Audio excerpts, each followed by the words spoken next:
कक्षा 10 में विषय गणित और प्रश्नमाला 4.1 है। इसका प्रश्न संख्या 1 और 2 उसकी वीडियो पहले अपलोड कर दिए गए हैं। आज प्रश्न संख्या 3 की बात करते हैं और इसमें भी 2 भाग हैं। पहला भाग और इस प्रश्न में जो अपने से पूछा है कि आपको आलेखी विधि से हल करना है, जो रैखिक समीकरण युग्म दिया हुआ है उसको, और उसके बाद में y अक्ष और इन दोनों रेखाओं से जो त्रिभुज बनता है उस त्रिभुज के शीर्षों के निर्देशांक भी आपको बताने हैं। तो शुरू करते हैं। सबसे पहले समीकरण लिखते हैं। समीकरण है 2x - 5y + 4 = 0। 2x - 5y + 4 = 0, ये तो पहला समीकरण है। और दूसरा समीकरण है 2x + y - 8 = 0। 2x - y + 8 = 0, ये दूसरा समीकरण है। 2x + y है और -8 है बराबर 0 है, ये दूसरा समीकरण दे दिया।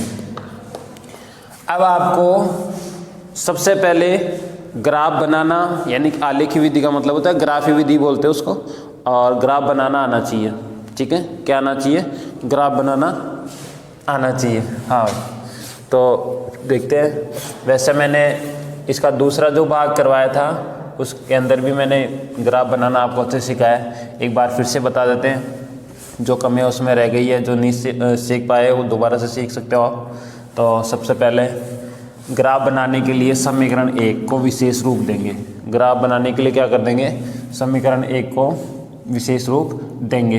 विशेष रूप देने का मतलब यह है कि 2x - 5y और ये 4 को पहले उधर ले जाओ, माइनस का हो जाएगा, ये समीकरण 1 से है ना, -4 हो जाएगा। ठीक है, अब इसमें ये 5y को भी लेके जाओ उधर, तो ये जाएगा 2x, ये 5y जो है ना माइनस का है, और उस तरफ लेके जाएंगे तो किसका हो जाएगा? प्लस का 5y हो जाएगा, -4 हो जाएगा। और अब देखो यहाँ पे x के साथ में 2 बच गया है ना, यहाँ पे x के साथ 2 भी है ना, तो इस 2 को भी उधर लेके जाना है। तो x बराबर हो जाएगा 5y और -4 और बटा 2। ये लो, मैंने इस समीकरण को विशेष रूप दे दिया है। तो इस समीकरण को विशेष रूप देने के बाद अब देखो y का मान अपने मन से अपन रखते जाएंगे और x का निकालते जाएंगे। तो सबसे पहले y बराबर देखो क्या रखते हैं? y बराबर, अगर मैं यहाँ 0 रखता हूँ, y का मान क्या रखता हूँ? 0, तो 0 रखने पर x का मान देखो क्या आएगा? x का आ जाएगा, x बराबर हो जाएगा 5 गुणा y की जगह 0 -4 बटा 2। अभी हो जाएगा 5 को 0 से गुणा करेंगे तो क्या आ जाएगा? 0 आ जाएगा, -4 बटा 2 और माइनस का 4 और बटा 2। भाई 0 में से 4 को घटा देंगे तो -4। अब ये x का मान कितना आ गया? काट दो इसको, -2 आ जाएगा। ये लो, इस तरह से x का मान क्या आ जाएगा? -2। y का आपने क्या रखा? 0, तब x का कितना आया? -2। इसी प्रकार से y के बराबर अपन रखते हैं 1 रखेंगे तो देखो 5 एकम 5, 5 में से 4 गया तो 1, 1 में 2 का भाग जाएगा नहीं, इसलिए 1 रखेंगे नहीं, 2 रखेंगे। 2 रखने पर y का मान कितना रख देंगे? 2। तो यहाँ रखो, 2 रखेंगे। देखो x बराबर 5 गुणा 2 -4 बटा 2, 5 दूनी 10 -4 बटा 2, यानी कि 6 बटा 2। तो क्या आ जाएगा x का मान? 6 बटा 2 का मतलब हो गया 3। x का मान आ जाएगा 3। अब इसके बाद y बराबर क्या रखा जाएगा? y बराबर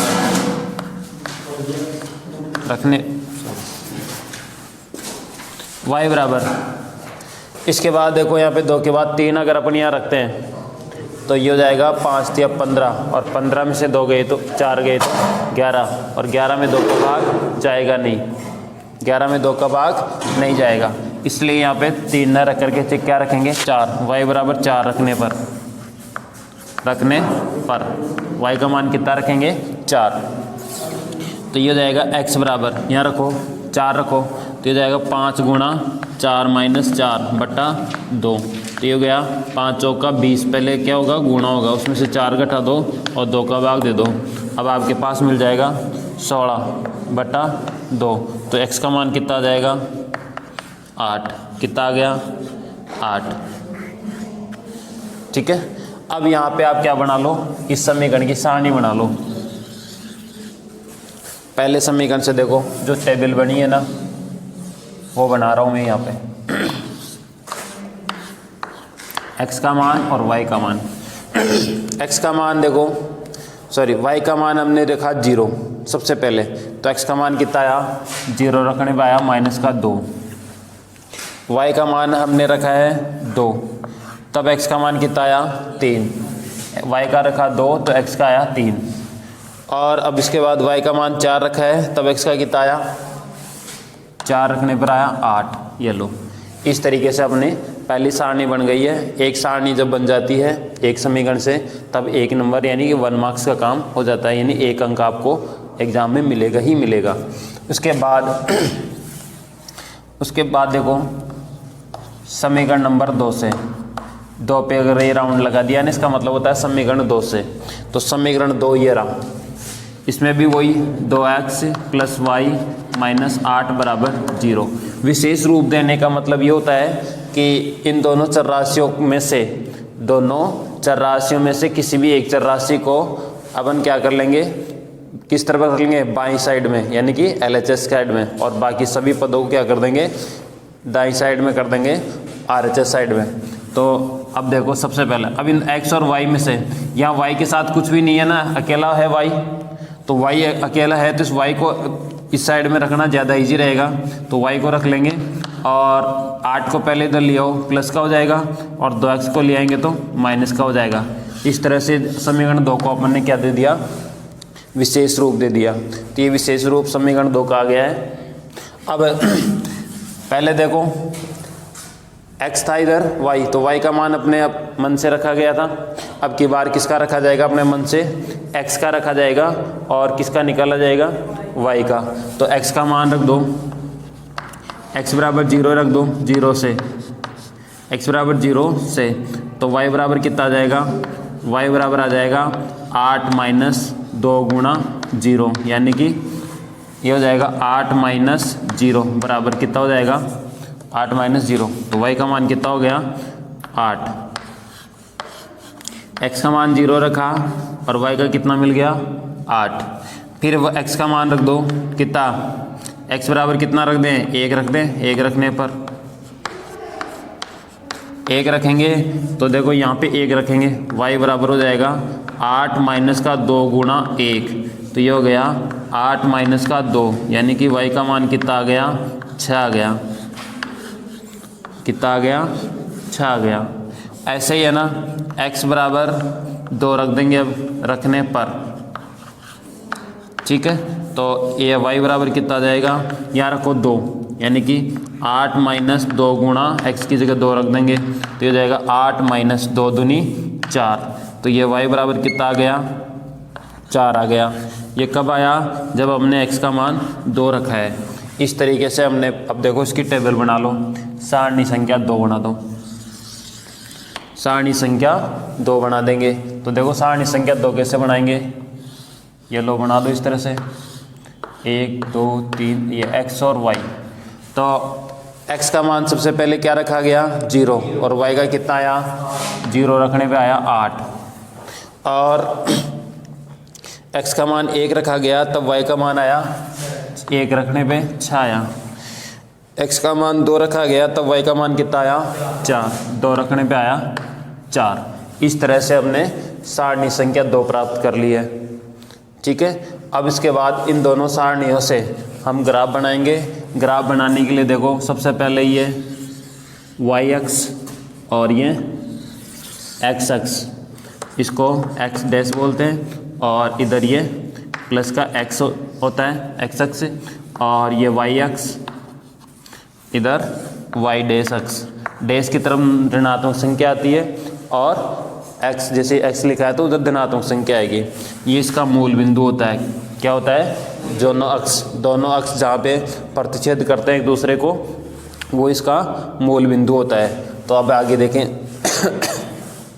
समझना है ग्राफ कैसे बनाया जाता है। तो सबसे पहले यहाँ पैमाना लिखो। पैमाना कहाँ लिखना है मैं आपको बता देता हूँ। पैमाना ये लिखना है प्रथम चतुर्थांश, ये प्रथम चतुर्थांश होता है, ये द्वितीय चतुर्थांश होता है, ये तृतीय चतुर्थांश होता है, चतुर्थ चतुर्थांश होता है। पैमाने को प्रथम चतुर्थांश में ही क्यों लिखा जाता है, उसका क्या कारण है, इसके लिए ये समझने के लिए एक छोटी सी कहानी है, उसको सुनो। और वो कहानी यह है कि आप अपने घर पे जैसे मान लो सुबह उठते ही टूथब्रश करते हैं कि नहीं करते हैं, ब्रश करते हैं ना, तो उस ब्रश को कहाँ ढूंढते हो आप? बाथरूम के बाहर जो एक बॉक्स लगा होता है उसके अंदर ही तो रखते हैं ना डेली। उसको हम वहीं क्यों रखते हैं? कमरे में अलमारी में क्यों नहीं रखते हैं, या और कहीं क्यों नहीं रखते? क्योंकि जैसे अपन सुबह फ्रेश होने के लिए या जाते हैं तो अपने को वहाँ पे क्या चाहिए, वही उसी समय अपने को ब्रश करनी होती है, और ब्रश उसी समय अपने को याद आएगी तो अपने को तुरंत वहाँ फिक्स जगह है उसकी वहाँ मिल जाएगी। अब रोज़ रोज़ उनको नई नई जगह रखेंगे, है ना, तो रोज़ उसको ढूंढना पड़ेगा अलग अलग जगह, और उसकी जगह जब फिक्स कर दी गई है तो अपने को सीधा पता रहेगा कि वहाँ जाओ और वहाँ जा कर के ब्रश ले लो। समझ गए? तो किसी चीज़ को जैसे रोज़ डेली यूज़ आने वाली चीज़ को अपन कहीं भी रखें, उसकी फिक्स जगह करके रख देते हैं कि यहाँ पे इसको रखा जाए ताकि अपने को रोज़ ढूंढना नहीं पड़े। इसी प्रकार से क्या है ये पैमाना। अब पैमाना क्या होता है कि बहुत सारे बच्चे इसको गलत जगह लिख देते हैं, ताकि फिर उस पर गलत जगह लिखने से क्या फ़र्क पड़ता है कि एग्जामिनर क्या करते हैं, ढूंढ नहीं पाते। कई लोग क्या करते हैं, ग्राफ का जो पेज आता है ना, उसमें साइड में वाइट पेज आता है, वहाँ लिख देते हैं, और कई ऊपर लिख देते हैं, कई इधर वाले कोने में लिख देते हैं, कोई कहाँ लिख देता है। तो अगर आप इसमें ये जगह फिक्स इसलिए करी गई है कि एग्जामिनर जब ये आपकी कॉपी को चेक करेंगे तो कॉपी चेक करने के लिए वो सीधा सा प्रथम चतुर्थांश में पैमाना देखते हैं। अगर वहाँ लिखा हुआ है तो ठीक है, और नहीं लिखा हुआ है तो वो समझ लेते हैं बच्चे ने लिखा ही नहीं है, क्योंकि पूरे पेज में वो देखते भी नहीं है। और यानी कि कहने का मतलब ये है कि इसकी जगह फिक्स है प्रथम चतुर्थांश, इसी में आपको पैमाना लिखना है। और पैमाना लिखने के लिए देखो, एक तो एक्स अक्ष लिखना है और एक वाई अक्ष लिखना है।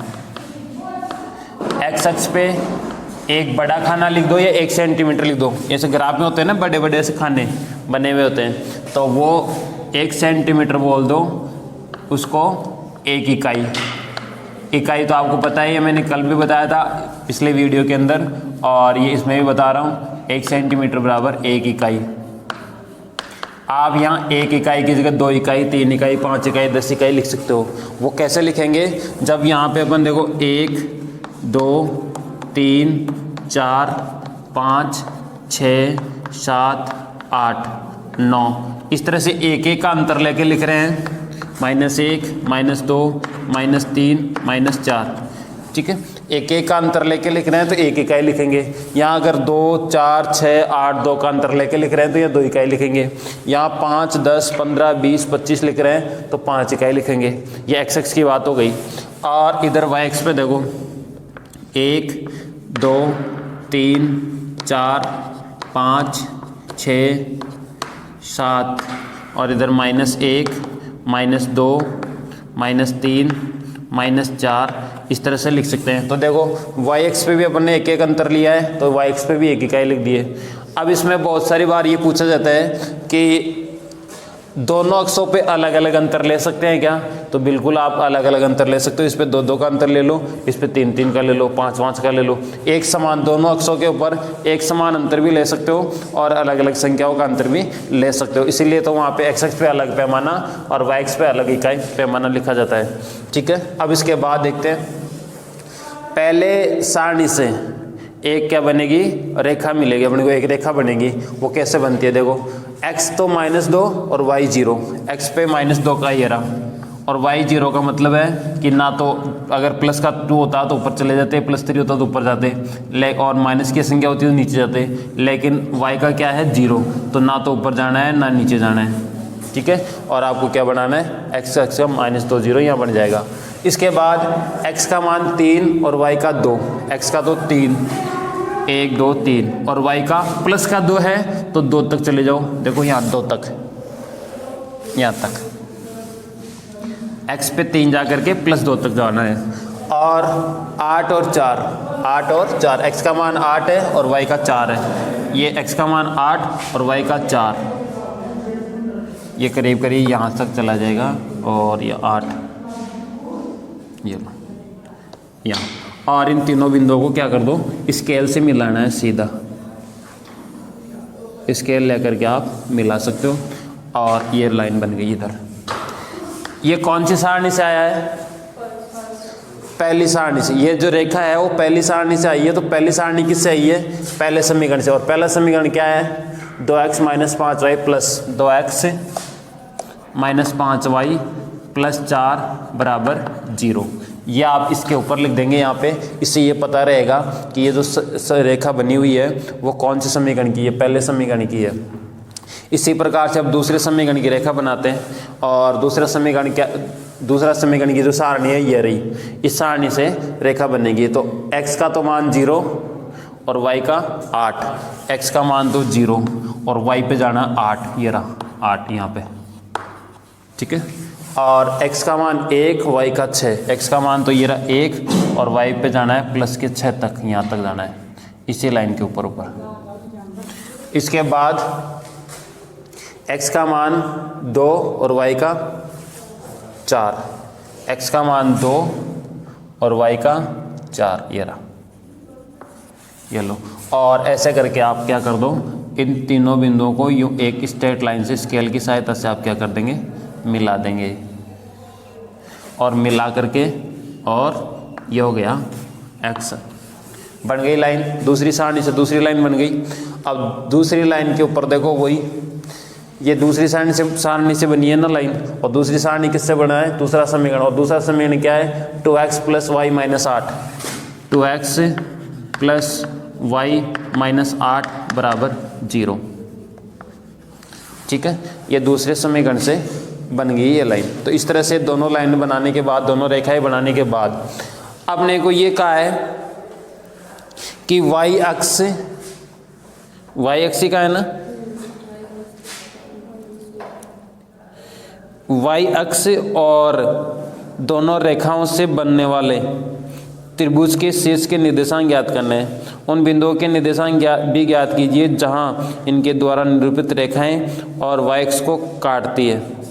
अच्छा, इसमें अपने को ये बताना है कि दोनों रेखाएं y अक्ष को जिस बिंदु पे काटती है उन बिंदुओं के निर्देशांक बताने हैं। यानी कि ये रेखाएं, त्रिभुज नहीं बनाना, ये रेखाएं, एक तो रेखा ये हो गई, एक ही रेखा ये हो गई। ये दोनों रेखाएं y अक्ष को कहीं ना कहीं से काटती है, तो उन बिंदुओं को, तो देखो पहले समीकरण से जो रेखा है वो तो यहाँ से काट रही है और ये यहाँ से काट रही है। ये इसमें बोर्ड पे अच्छे से नहीं आ पाया है, आप अपने ग्राफ में बनाओगे ना तो वहाँ आपको अच्छे से मिल जाएगा। तो यहाँ पे तो देखो ये काट रही है किस पे, 0 और 8 पे। ये बिंदु किस पे काट रहे हैं, 0 8। तो x दूसरी वाली जो रेखा है y अक्ष को कहाँ से काट रही है, 0 8 से। और पहले वाली जो रेखा है वो कहाँ से काट रही है, पहले वाली जो रेखा है वो काट रही है माइनस, यानी कि यहाँ पे लगभग आएगा ये 0.1, जैसे 0 तो आएगा ही आएगा। फिर जैसे x का मान कितना आएगा, 0.843 ऐसे कुछ आ जाएगा, लगभग सेम टू सेम लगभग आएगा। तो ये निर्देशांक इसके आप यहाँ से पढ़ के और लिख देना। तो इस तरीके से आप इसको हल कर सकते हो। अब देखो, अगर ये प्रश्न जब आता है आपके एग्जाम में, बोर्ड एग्जाम में जब ये क्वेश्चन आता है तो 6 अंक का आता है। और 6 अंक कैसे मिलते हैं वो आपको मैं बता देता हूँ। अलग अलग भागों में मिलते हैं। ये ज़रूरी नहीं है कि मैथमेटिक्स में कि आप मैं पूरे प्रश्न को हल करें तभी पूरे मार्क्स मिले।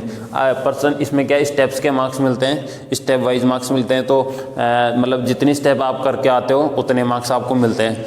वैसे आपको अगर पूरे मार्क्स लेने हैं तो पूरा क्वेश्चन हल करना पड़ेगा, मतलब पूरे स्टेप हल करने पड़ेंगे। तो देखो, अगर आप पहले समीकरण से ये पहली टेबल बना देते हो यहाँ तक का काम, तो आपको 1 मार्क्स मिल जाता है। फिर उसके बाद में यहाँ से ये आप लेकर के दूसरी टेबल बना देते हो, दूसरी सारणी जब बनाते हो तो यहाँ तक कितने मार्क्स मिल गए, 1 मार्क्स और मिल गया। तो एक कितने हो गए, 2 मार्क्स हो गए, 2 अंक हो गए। उसके बाद ये पैमाना लिख करके दोनों अक्षों को बना करके, और उसके बाद में अगर पहली लाइन बनाते हो तो पहली लाइन बनाती है आपको फिर 1 मार्क्स और मिल जाएगा। और इस तरह से आपको 3 मार्क्स दूसरी वाली लाइन से दूसरा एक और मार्क्स मिल जाएगा। तो इससे 4 अंक हो गए आपके। कितने अंक मिल गए? 4। अब बच गए 2 अंक। 2 अंकों के लिए इसमें आपको अलग अलग स्पेशल क्वेश्चन पूछे जाएंगे, विशेष क्वेश्चन। जैसे इसमें पूछ लिया कि उन बिंदुओं के निर्देशांक भी ज्ञात किए जहां इनके द्वारा निरूपित रेखाएं y अक्ष को काटती है। ठीक है, y अक्ष को काटती है। तो इसके ये 2 बिंदु हो गए ना। हाँ, तो अगर आपने ये वाला बिंदु ज्ञात करके छोड़ दिया और ये नहीं किया तो आपको इसका 1 ही मार्क्स मिलेगा। और अगर ये भी कर दिया, दोनों बिंदु सही से निकाल दिए, इस तरह से 2 मार्क्स यहाँ से मिल जाएंगे। तो ऐसे टोटल करके एक सारणी का 1, दूसरी सारणी का 2, फिर एक रेखा का 3, फिर इसका 4, फिर इस बिंदु का 5 और इस बिंदु का 6। और इसमें विशेषकर आपको सावधानी ये रखनी है कि ग्राफ जब आप बनाते हो तो पेंसिल जो है एकदम शार्प करी हुई, छिली हुई, बिल्कुल नुकीली होनी चाहिए। ठीक है, अगर गलती से भी आप मोटे मोटे लाइनें बनाते हो, इसमें मोटी लाइनें बनाते हो या फिर ओवर राइटिंग करते हो तो उसके मार्क्स यानी कि आपके अंक कट सकते हैं बोर्ड एग्जाम के अंदर। तो ये विशेष सावधानी रखने के साथ ही आपको ये वीडियो बहुत ही अच्छा लगा होगा। कमेंट करके ज़रूर बताएंगे। और ये सब बच्चे ज़्यादा से ज़्यादा सब्सक्राइब करेंगे। Thank you so much.